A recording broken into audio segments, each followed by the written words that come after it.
But I'd love to hear your opinion on queerbaiting. You are exploiting the gay community. I want to start making money. I want to start an OnlyFans. What is your advice? No. Oh my God, we have a story for that. Should we as tell well. that story? Yeah. Yeah. One of the biggest OnlyFans stars in the world lies about everything. I don't even know what porn is anymore for your generation. The internet didn't exist back then, so where did you consume porn? We are older than the internet. Also, a bit of background. Frank used to do finance. And I had so much issues with being gay. Actually, sometimes I used to wish I wasn't gay. We have noticed that there are differences in the way that your community came out and the way our community came out. There were no role models for us, right? There weren't even gay people walking around the street holding hands, showing any affection. Biggest thing back then, like 30, 40 years ago, was... I'm Nick, And I'm Ant. and we're the new gays. I'm Frank. And I'm Dan, and we're the old gays. And this is Old Gays, New Gays. This is the podcast where we compare all things gay through the lenses of 2 generations of LGBT couples. So I think a lot of people already know who Ant and I are. But a quick summary if y'all don't know who we are a gay couple that have been doing social We're media. more than just a gay couple. No, that's all we are. Okay, fine. That's all we're known Moving for. on. Who are you guys? Yeah, so who are the old gays that a lot of you guys might not know who they are? So I'm Frank. I'm Nick's uncle, and I'm Daniel's partner. We've been here in the UK for over 20 years, and very happy to be part of this podcast. This is my partner, Dan. So I'm the other old gay, and Frank and I have been together for 23 years. So we're not only old gays, we're old married gays. I think that's the longest ever gay relationship that exists right now. 23 years we get for an award gays. then. Is that what happened? That's like 100 this years is in about? straight years. Today we have a really Oh my deep God. dive into a controversial topic. I mean, we're a little bit ballsy for this, guys. Porn / modern porn, OnlyFans. Have you guys even heard of OnlyFans? Do you guys know what OnlyFans is? We heard of it. We Okay. hear it. Are you a It's there. subscriber on any platforms? No. Are you a If you user? were, I wouldn't tell you. Maybe. So yeah, guys, I mean, let's just start the podcast by talking about your experience with porn. I mean, obviously, Straight in there. it's, not your interest, but like, you know, for us as young gays, it's so easy. I mean, we get it on Grindr, OnlyFans, Twitter, social media. For us, it's so easy to find it. So and accessible be nowadays. accessible to it. But what about like you guys? How was it for older gay men, especially gay men, to find gay porn? Actually, before we answer that, let me ask you why you chose this topic.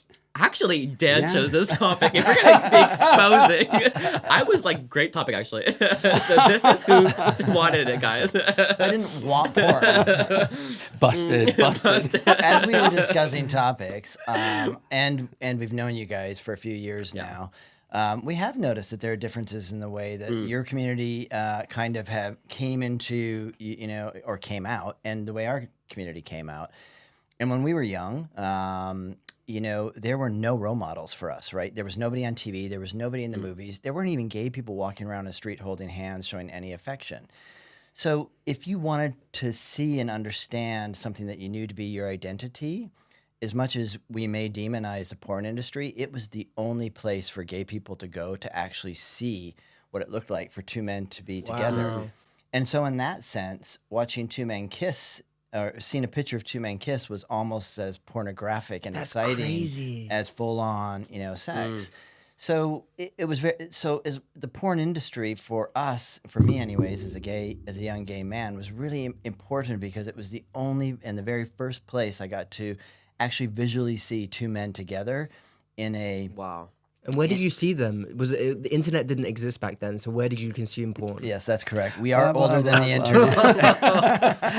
That's true. Also, a bit of background. Frank used to do finance. Anyways, just thought I should mention Long that. time ago.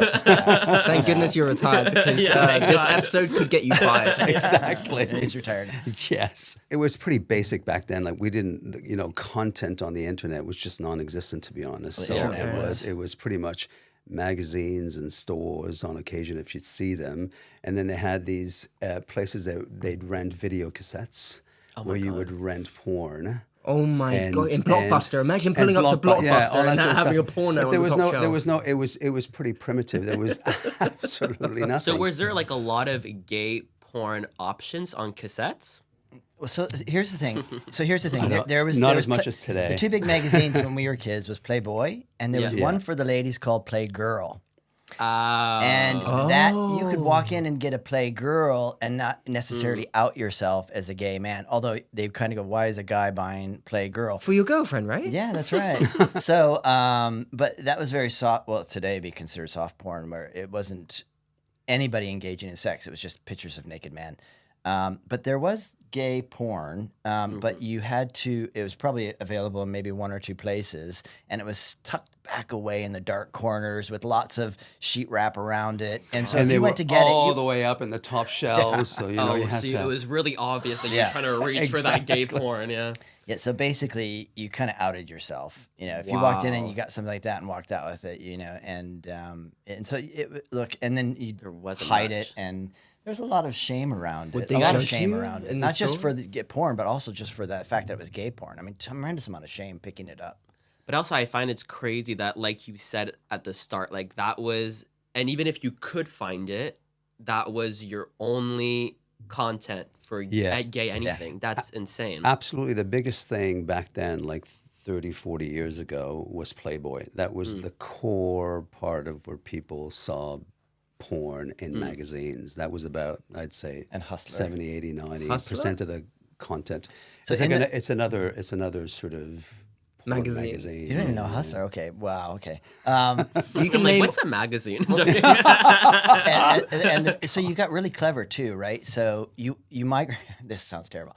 You migrated from the underwear models in the JCPenney's catalogs, because we used to have catalogs versus the internet, to porn. And if you went to the if you went into the Playboy, which was for men, but at the very back of the Playboy was men and women engaging. And so as a gay man, you could kind of still access information like that. How do you remember all this stuff? I mean, yeah. This is why he brought up the Thought- topic, exactly, because yeah, he wanted to clearly. explore it more. No, but it's just crazy. Like now you could like be so specific now with the exact type of gay porn you want to watch versus you guys had to settle for Two a magazines. guy in underwear on Pretty a much. JCPenney Yeah, magazine. I mean, I don't even know. I don't even know what porn is anymore for your generation. I mean, I see people doing stuff on Twitter or X You do? that I would never. What's your Twitter feed? You couldn't Yeah. even find. You couldn't even find in video.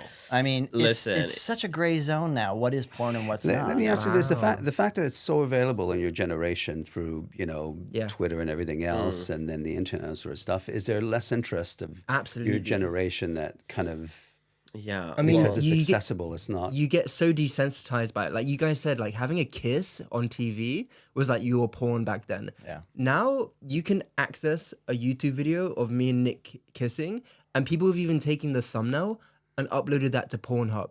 But it's just an horrible. innocent Yeah. YouTube thumbnail that they put on Pornhub, and they've marketed it as us, like with the porn tape, and made money so- out I of it. mean- so that leads me to, let's take a step back, because I'm curious to know, how did you guys get introduced to porn in your generation? Saw us on Pornhub. Yeah, so I would say I think for both Ant and I mean, even when I grew up, which is like, early 2000s into the 2012s and whatever, there wasn't still back then much gay content on mainstream media. Like if there was, it was like kind of making fun of gay guys, like, or they're very stereotypical gay. Yeah. So again, like for us, there wasn't many openly gay YouTubers and all kind of stuff. So for me, even, I think we almost had to find our gay content through apps like Pornhub or X videos and all that kind of Yeah. stuff. So that was our intro. Was So Pornhub existed when you were yes. Okay, wow. Oh, what? I Did thought it? that was just new. No, but we're talking about what? It's This is like 2010, 2010, 11, yeah. 10 years ago. But 14 or then, whatever. as I grew up, and as a openly, as I grew up and got more comfortable with my skin as being gay, then more people started doing, like more YouTubers started coming out that were also gay and all that kind of stuff. And then there were shows like Love Simon coming out, and then there was gay movies. And now, I mean, there's so much gay content, not only on social media, but on Netflix, in the movie theaters and everything, So, yeah. But I think also a lot of people, because right when I started doing videos about being openly gay and like meeting my long distance boyfriend, a lot of people didn't have content on Netflix even back then. So they would watch me and that would be like their gay awakening, or that would be like their I never gay. thought of Yeah. that. No, but going back to the topic of porn, I think for us, there's so many outlets now, and I think actually our most modern porn, I think, is definitely OnlyFans. Yeah, closely followed by is, Twitter okay. for free. Yeah, I mean, Twitter is like an association to OnlyFans. Like everything always links back to OnlyFans, but like the porn is the app. Do you think People it's only- bigger than? Do you think it's bigger than Pornhub? The OnlyFans, yeah. their revenue I think In is terms of revenue, bigger. anyways. Good lord, Yeah, like OnlyFans did like 1.5 billion profit I think last year. Well, just let me see if I understand OnlyFans. It is basically now it's a paid platform where anybody can set up their own account, and then people subscribe and pay you Yeah. to watch your channel. Yeah, Which, it's you like know, we were- exclusive content that you can unlock. I think, and we were shocked that, that's doing better almost than just watching free porn. But I think people like the fact that they can exclusively subscribe to somebody, Yeah. get in their behind the scenes, Yeah. and they rather actually pay for that than watch it for free. Yeah, but also they have more of a relationship with these people that they're subscribing to. They might have seen them on YouTube or TikTok before, Yeah. or they may have been like your favorite movie star or singer, and now you have this bond through their actual innocent creative outlook. And then they've created an OnlyFans where you can really dive into them if you had a thing for them anyway. Yeah, I mean, like And it's full on porn in there. No, not all so the time. not all the time. I mean, Okay. some people, do more like teasing and like more artistic stuff. But then there is the other extreme, which is people do full on porn. And I mean, everyone's on there from like, Cardi B, Tyga, big rappers are on there. Like, I find it's Movie stars, everybody. Like, yeah. if you go to LA and you meet somebody in the street and they're somewhat attractive, chances are they have it on OnlyFans. So And it they is. probably- It is yeah. different. We were talking about that. It is different in the UK versus Yeah. versus the I America. think it's still a bit where- taboo in Yeah. the UK versus America. Like, it doesn't matter. Like, we have friends that are on Dancing with the Stars, Netflix, and they have an OnlyFans and they don't care. Versus here in the UK, if I was to audition for the BBC for whatever, they would be like, "Oh, he has OnlyFans." No. Oh, really? Yeah, they're so and I don't do porn, but still in the UK they attribute OnlyFans to like being a porn star. porn star. Yeah. Yeah. Which is yeah. fair enough because so many people do create porn on OnlyFans. Well, they do. And if that's not the way they want their media outlook to look, that's fine on the UK to be like that because they're not going to grow as much as the US outlooks. Like all the Netflix, blah, blah, blah. He just named all the outlets in LA. Yeah, they're better than England because they don't give a fuck and they're just there for good content and good personalities. I did do a quick research actually on Google, and if you Google, What did you what's research the no OnlyFans? if you no if Forward you slash. Google the biggest searches on the internet, the first one is YouTube, Yeah. Yeah. the second one is Facebook, and no. guess Impossible. yeah, and the No. third one is But Pornhub. Pornhub, and it's Pornhub, not it's not OnlyFans, it's actually Pornhub. Okay, so people are still using it. But Free OnlyFans- content, right? But OnlyFans is interesting Free because content. you're not just now anybody cannot just access porn, but they can be porn. Anybody can be Yeah. a porn star. Is that good? basically? Is that Yeah. good? And create your own porn in the sense that Pornhub, I guess, are studios that take these talent and pay them, let's just say, 10K to make a porno. But then the actual porn video has made Pornhub like millions, let's just say, if it goes really viral. But then they just paid their creator 10K, which is really shitty. Like, it's a flat fee of 10K. It's not a percentage of their earnings. Whereas that same creator, if he's pulling in that much revenue for, let's just say, Pornhub, Yeah. he's obviously attractive. He's got good content. People want to see it. He could just take that over to OnlyFans and become his own studio, create his own work, and make a lot more out of it. Yeah, And I think, yeah, but it's like that for everything. I think that our generation's moving in a way where like being your own movie maker on YouTube, being your own, whatever. Like people are starting to be more independent nowadays and be going to social media to make money. Do you think then that there's more people in your generation using OnlyFans? Because Yeah. if I look at our generation, well, I'm assuming here, but most of our friends We are don't not know. on. Nobody's going to tell us. Nobody's going How to do tell we us, but it's know? not a I don't topic. It's know. not a thing We that don't people use use. it. I don't know. Chances are none of your friends I are don't- on I don't- there. or I know mean, it exists. Do you know what I mean? I think it's more. But like there's a way higher chance, and it's not even a chance. Like half our friends are on there. Yeah. You know what I mean? Exactly, So yeah. So do you think? But do you think that is the future of porn then? And young, the generation that's even younger than you, that's how they'll get exposed. they're to gonna it? get exposed to it. Yeah, I really think so. And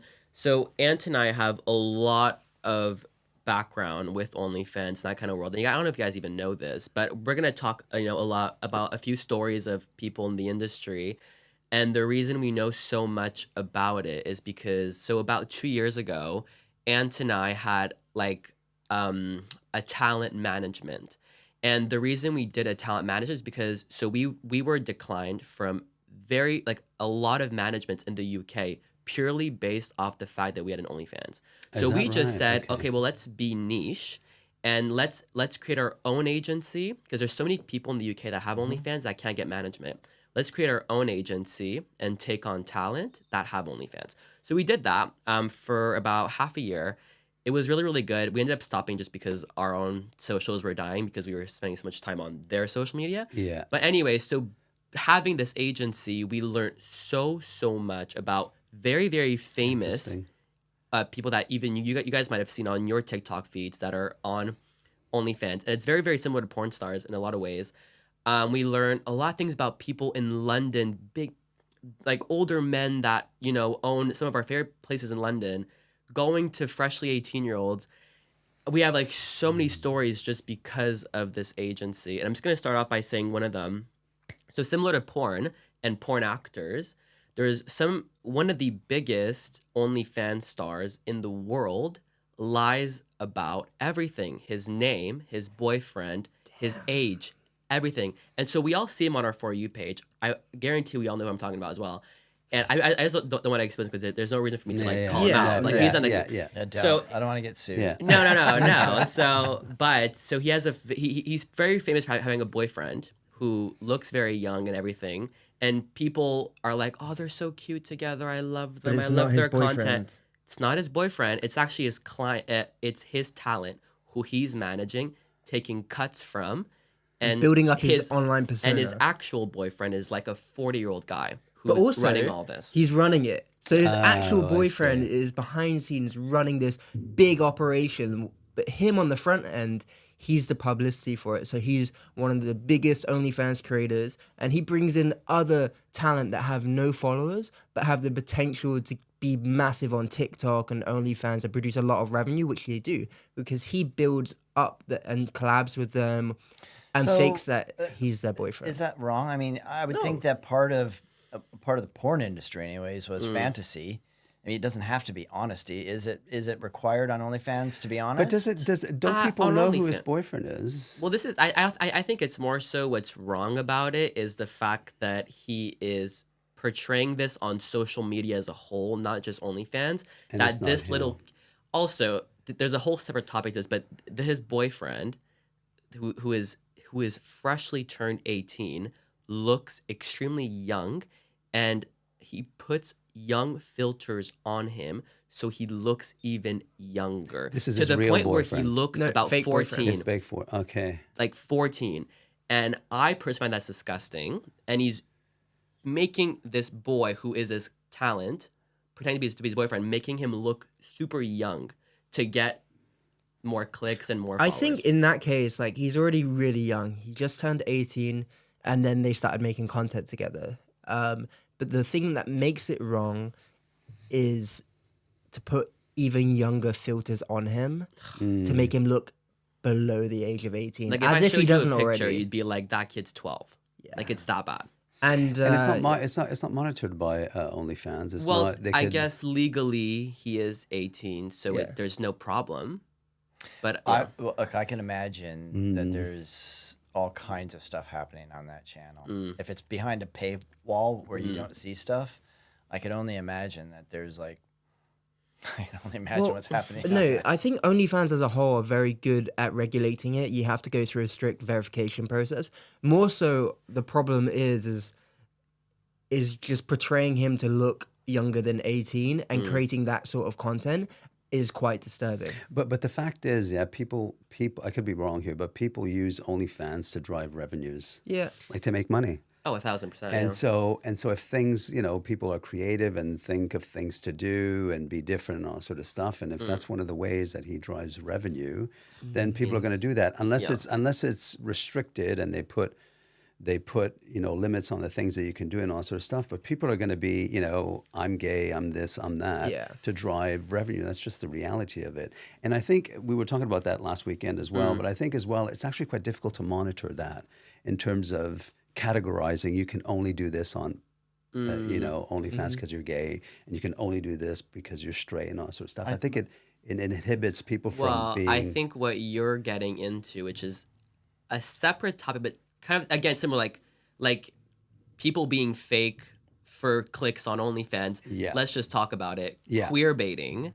Yeah. Yeah. Oh. I'm gonna. Well, this happens on all the I've social got a whole media thing going channels. on. Queer baiting? Everything. Yeah. No, not just OnlyFans. I mean, Yeah. that's a big drive for queer baiters because they can make money on there. But It's wrong for so many reasons. I've got my own opinion. But let's ask the old Well, gays. first, before maybe for the viewers, explain queer baiting. Oh yeah, fair enough. Thank you. So For the older queer- viewers. for the like, whatever. So queer baiting basically is when a straight male, or I guess girls could do it too, pretend they're lesbian. Yeah. Basically you're pretending to be gay or lesbian to get money, to monetize off of it. Whether that's subscribers on OnlyFans or to get more views and more clicks on TikTok, more money. So basically their whole purpose is they're pretending to be gay, what we had to fight so long for, to make money. Yeah. Right. Yeah. That's I think we can all see where my opinion's gonna go Yes. this way, but I'd love to hear your opinion on queer baiting. So that's interesting, actually, and we did chat about it at some point in time, and sort of I agree with you in terms of our, the gays fought for their rights and all sort of stuff, but there's a demand for that. Yeah. There's a demand for that.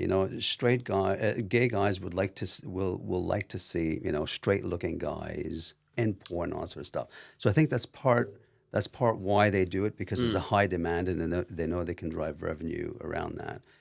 The other thing as well is if you take it out of the OnlyFans and porn, and if you say, well, actually, there's straight actors that will play gay roles, and they've done a fantastic job of it, to be honest. And there's But a I think number that's- of movies. But isn't that also a problem? Like, because that, I mean, again, like not really in the porn, but like, now people are being called out because they're picking straight people to play gay characters. And so now people are starting to get, not canceled, but people are starting to get called out for that, because shouldn't you have, there's so many gay people out there that have talent that can act and everything. Why not just pick a gay person?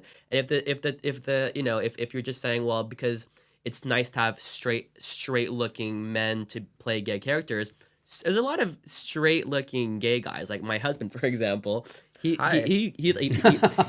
straight. I can't act. I'm not going to be in your movie. Sorry. Well, at least then for the OnlyFans, but Subscribe to my OnlyFans though. yeah, like there's a lot of straight passing gay men. Yeah. I don't think we have to go for straight men. Well, so I think this comes back to any issue of diversity, which is about opportunity. Yeah. I think the point is to give gay men equal opportunity to any other actor in the industry, whether that's a gay man playing a straight role, right? And I think the goal should be to equalize opportunity, and then let the best actor step forward and let the director choose the actor that they want, in my opinion. I don't care if a straight person plays a gay person or a gay person plays a straight person. If the acting's good and I enjoy the story as an audience, I'm happy. But I do care as a gay man if that gay person didn't have equal opportunity and was not considered for that role because he was gay, right? Yeah. That's where I think the problem is. And but when But it comes this to is, but this is acting. But then what's your opinion on then a whole person's persona on social media? They're straight persons filming themselves pretending to be gay, queer baiting, using other gay creators in his content. What are your thoughts on that then? Because that's not They're like doing acting. That's- everything yeah. like a gay person would do, but they're So, not gay to make money. One, I'm going to say one thing really quick first. I'm surprised they're doing that, because I would think they would make more money by saying I'm a straight man that's going to do gay things than a straight man pretending to be gay. I don't know who their audience is that they're trying to grab, because I don't think they're losing a gay audience by being a straight man who has gay whatever they're doing that they consider to be gay, intimacy or whatever it is. So I don't understand. I don't understand why they would need to gay bait, but I get that, there's a huge audience out there for them to tap into. Look, I don't believe anybody's persona on social media anyways. I don't think gay baiting I think is wrong if it depends on what they're trying to get out of it, right? Yeah. If you're gay baiting and it's leading to something that's seedy or illegal or something like that, then I think absolutely. But I think everybody who doesn't have a fake I don't have a fake persona. There's a lot of fake personas on the internet anyways. What are we talking about? Is there a lot of this going on? Yeah. Is it sort of So really? much. So Oh my god, we have a story for that. should we as tell well. that story? Yeah. Yeah. So, this is so stupid as well. So, well, again, just to prefix, we don't do porn, but I guess this one creator found our OnlyFans and was like, oh, like we should collab, but he does like hardcore porn, and this is what he sent me. He goes, listen, guys, I'd love to collab, but just so you know, I'm straight and have a girlfriend. So what I'm willing to do is you can suck my dick, I can suck your dick, I can fuck you, but you can't fuck me. We can make out, blah, blah, but I'm straight and I have a girlfriend. Do you think he's straight? What? How are you, even if, like, let's just say it ended up happening, how do you say hard if you're straight and have a girlfriend? Yeah. A mouth is a mouth, I guess. Yeah. He's willing, sorry, he's willing to suck a dick. But he's Yeah. willing For to money, do it for yeah. the money because he I knows he think can that's the drive a lot principle, of money. right? It's his model, right? To drive revenue, which is what you said. And if that's what works, that's what works. However, I agree with him. Sorry. Oh, God. Bad thing. I don't have a problem with him because he's said that he's straight and he has a girlfriend and therefore he's open to just doing this with money. My problem with gay baiting is when they are purely pretending to be gay. And that hits my heartstrings because I have struggled with my sexuality from a young age. And actually, sometimes I used to wish I wasn't gay. When I was struggling to come out, I was like, fuck, this is the worst thing in my life. And then there's people out here who are straight, did not have to struggle with what I struggled with, and are openly pretending to be gay.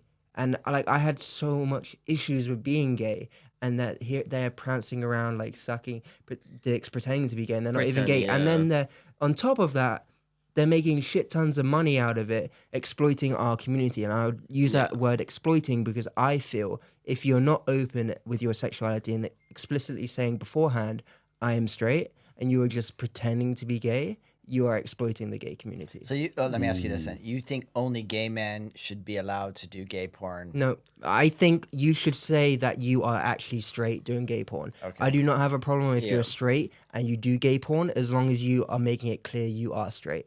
And I have no problem with that. Get that money. I have But the yeah, problem there should with... be like a title or something because again, though, my point stands. There are Subtitle. something. And Not also, all gays in this are gay. It would make more clicks anyway. Straight guy fucking twink, whatever, you know. Yeah, But- I think that would do really well with revenue. But again, go back to my point. There are enough, especially today, straight passing gays, bisexuals, pans, whatever, that can play these roles, especially in porn and especially on social media. Acting, I agree a little bit on that. It's whatever. If you're a good actor, you're a good actor. But like, you don't have to be an actor to be a porn star. Nor I would disagree. be Like, on you social media. technically do have to be good at acting. If you are... You have to have a big dick. Yeah, come on. Okay, fair enough. Is it the Jesus. view? Is it the view of many people of your generation? This sort of I would hope so. I think because I'm Gen Z and Aunt is on the cusp, but I think millennials think differently. But I think people that are like my age and younger, I Yeah. think definitely would agree with me. I mean, I could be wrong. Like, tell me in the but comments. You have an audience that follows you from when you were a young kid doing YouTube. Yeah. Are they going to be shocked to find out in this podcast that you have OnlyFans? Well, again, I'd like to clarify. We don't do porn on there. Right. Actually, so the big reason for us doing OnlyFans is because we would take pictures on Instagram, yeah. kissing, just being a couple at the beach, shirtless, and like apps like in Instagram. Speedos, maybe in underwear, whatever. It's But all on Instagram, right? These apps are the most homophobic ever. If a girl is on the beach in a bikini kissing her boyfriend, that's accepted. All our content would always get taken down. What on That's- OnlyFans? No, sorry. On Instagram, Okay. TikTok. Really? These apps are so bad when it comes to gay content. So it was almost like, first of all, our OnlyFans That's is free. interesting. So it was almost a way to go, well, listen, we can't even post anything anymore because these apps are taking us down for being shirtless and being gay and kissing. Okay, see, that bothers me a lot. Yeah, so, So let me, that's- so that's let me the create an old school OnlyFans. yeah. This one that we have now is free for the purpose of we can't post this content on Instagram or TikTok without it being taken down. Yeah. But you can come on here, and we have 70,000 followers on there. People do like want to see this content for free. So Are they challenging the likes of Instagram and? they don't care. Like the amount of people talking now, especially about TikTok, like taking down content just because you're gay. I think the issue is, especially on TikTok, is there's a lot of like your video of us kissing might wind up on the wrong people's For You page that are homophobes. So they're all gonna mass report your video because they don't like gay people, and Right. TikTok sees that as like, oh, this video is getting reported left and right. Let's take it down. So they don't actually look at No. the content and go, "This is not okay." Well, that's old school Yeah. homophobia. Yeah. That's what really it is. surprising in today's world. Actually, I'm really surprised. You guys are super uber successful in your careers, and you can look back on that and be like, wow, maybe at the beginning of my career I could have been tempted, if OnlyFans existed, to create an OnlyFans because of that revenue. I think it would have hindered our careers. I think if back in the day when we didn't even come out at work, we were so scared about people finding out we were gay. If they found out that you had a porn channel, even if you weren't doing porn, like you said, you're in the UK, I think you'd struggle to get a job. Yeah, I don't think. Yeah, and certainly in certain industry, I'm not even sure you're probably not allowed doing that. And look, the careers are actually quite different. I look at the younger generation like yourselves. I mean, the thought of having to drive content, OnlyFans and think of stories, it's almost like a 24-hour, 7 days a week.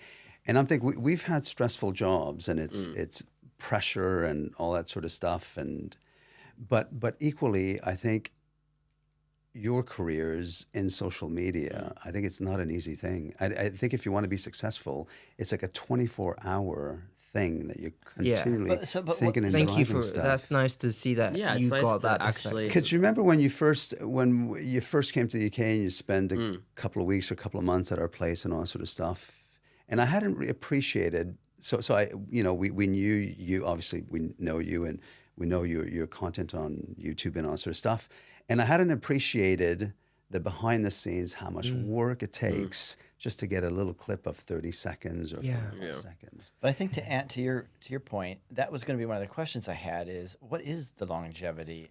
If people are getting addicted to the cash on that, what are you, I mean, how far do you, does it push you to progress into hardcore porn? Yeah. I think that's the problem. Like, unless you set boundaries for yourself and your own, and especially if you're in a personal relationship as well, and you want that to succeed far greater than you care about cash, your relationship's secure. But I think there's young people here, like let's just say they freshly turned 18 to 20 years old, 21. They create OnlyFans. They see millions of dollars coming in. They progress their content, and they're doing more and more and more. Yeah. And then maybe that dies out when they're 30. Do you think that these people, when they hit 30, if they spent all their millions, they've made a massive mistake and they can't get other jobs because they have an OF and a big career? I'm gonna cut you off and just say, I think if whether you're on OnlyFans making thousands a day, or you're on TikTok and you're just a social media influencer making thousands a day, regardless, your career could die in a matter of years. So it's how you spend, it's how you invest, and it's how you use the cash you make now while you're young to better your future. And it's also once you hit 30 and your time is up, then surely through that you've learned skills that you can apply in other things. You can open your agency in terms of you open your agency in terms of helping like support the next build wave of creators for your experience, their content and all that sort of stuff. So it's the stuff that you've learned through that I think you can probably apply in other areas. I think there's a huge chunk of your generation and younger that are just not going to college. This is what they're doing. Yeah. They're creating social media accounts and influencer accounts, and it's working. I mean, the whole media world has moved there, right? I mean, that's where advertising's gone and brand assessment.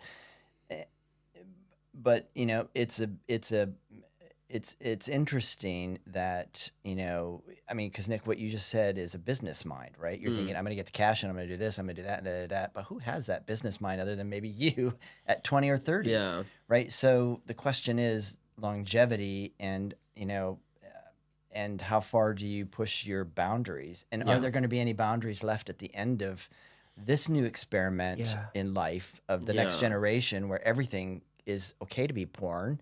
You know, and, you know, where's the, you know. I think, you know what the dangerous thing about OnlyFans is you make so much money in your first like 1, 2, 3 months, and then usually you get a massive decline as well after that. So you want to make, like, let's just say you make 50K your first, second, and third month, and then suddenly you're making 25K in your fourth, fifth, and sixth. You're like, fuck no, I need to be back up at 50K, and they do more. You know, and then that happens again and again, month after month, and they do more and more and more just to keep up with that high. Is that like a chemical release in our brain being like, or like some dopamine that we're like chasing after? Well, it's I think there is one difference we can share here between what you were talking about, our careers and those type of careers, and I don't think one's better than the other. But what's different about our careers is ours laddered up, right? And we knew where we were going at. Where we would be at 30, where we'd be at 40, where we'd be at 50, and how much we wanted to be making and what we were going to do with our life. If that career is so unpredictable that you can be up and then the next month you're down, you know, I would think it creates a tremendous amount of uncertainty. Yeah, a lot of stress. I mean, you've done it for 10 years now. Not OnlyFans, but like social media. Yeah. And you've had revenue ever since you were 15, I think, right? It's just being your own boss. And I think even if you run an agency like my dad, who has one in Montreal, it's a lot of stress to be the one in charge of if you're gonna be making that much money or not every single month. But I think on both sides though, whether you're doing social media or you have a you know, you go to school and you have you progress through the corporate, I think both sort of types of careers, you have to be ambitious. You have to go out there. You have to work really hard. You have to innovate yourself. You have to compete with the competition. It's that constant drive, and I think it's something that you both have actually, which is really, really good. But it's because I'm sure with the OnlyFans and all that sort of stuff, I'm sure it is a lot of work for those individuals to drive revenue for a very long period of time. They just can't sit and sort of do their little thing and then get all these revenues. Like you said, after 2-3 months it dies down, and then they have to kind of. How do you keep that? Yeah. Guys, we are so over our time. I mean, this was great conversation. We went from porn to business. I know. Look at us, business savvy. That's right. I think we should end the podcast off by like kind of just answering general questions, and we will do this for every single podcast. So a lot of our audience ask us questions a lot of time. So we don't have a question for today because we didn't launch this, but we get this question a lot. So what are your thoughts? Let's just say someone that freshly turned 18 said, I want to start making money. I want to start an OnlyFans. What is your advice? Come on, Papa. Gosh. Okay. So is it one of our children? No. So one is. I think that's actually a tough thing about now. Sorry, but if you were to have kids in this day and age, that's something you have to consider. Whereas having kids back then, you probably didn't have to consider them so openly being porn stars eventually. Yeah. I'd say do your homework and get very well informed before you go in there and start, doing stuff. Speak to people who are on OnlyFans to see what the experience are. Understand what works and what doesn't work and what the risks are around that before you venture into OnlyFans. So I wouldn't say don't do it, but I think there's a part where they need to understand what an OnlyFans is, get some content, and then kind of think about what they want to do. But I would caution to do the right and smart thing when you're going on OnlyFans, I think. Because once it's there, it's with you for the rest of your life. 1,000%. Yeah, I think that's what I was going to say. Be aware that what you're putting up there never leaves. Yeah. And it will probably get copied over to a lot of other websites, et cetera, even though it's behind a paywall and it's illegal. It happens. I also think that, be aware that it's a slippery slope. Once you start doing a little bit and you make that money, it can feel, it can feel good to keep going further and further and further, making more and more money. And I think people get caught up in that, especially at a young age when you're just making money for the first time. So, you know, how do you warn somebody to be aware that you could be vulnerable, but know that people that go in there can be vulnerable, and that there's a lot of risk associated with it. I don't think it's a bad thing to do it. I don't even think having your own porn channel is a bad thing. I don't want to judge that. I wouldn't do it, and I wouldn't want my child to do it. Yeah, but exactly. I wouldn't demonize it. No. I would just say, you know, it's still an arena of risk for you to fall into an area that you know you're going to struggle to get out of. Yeah. I think backing up on the both of you, definitely just do your homework. Look at, you know, but also you will make a lot of money at the start, like Anne said. So just if you use that money, don't spend it. I know it might be really cool to want to spend it on like Gucci and all that kind of stuff, but save your money. If you're going to be doing that, save your money. I also think you might not make money unless you have massive social reach anyway beforehand and a good strategy going into it. I don't think OnlyFans is for the regular everyday person unless you have a massive audience to market it to. It's like any product, right? You're selling an iPhone. Well, unless you got people to want to buy it, like, yeah, there's no point doing it. And also, I think looking back, I always thought, wow, I've never seen that much money before.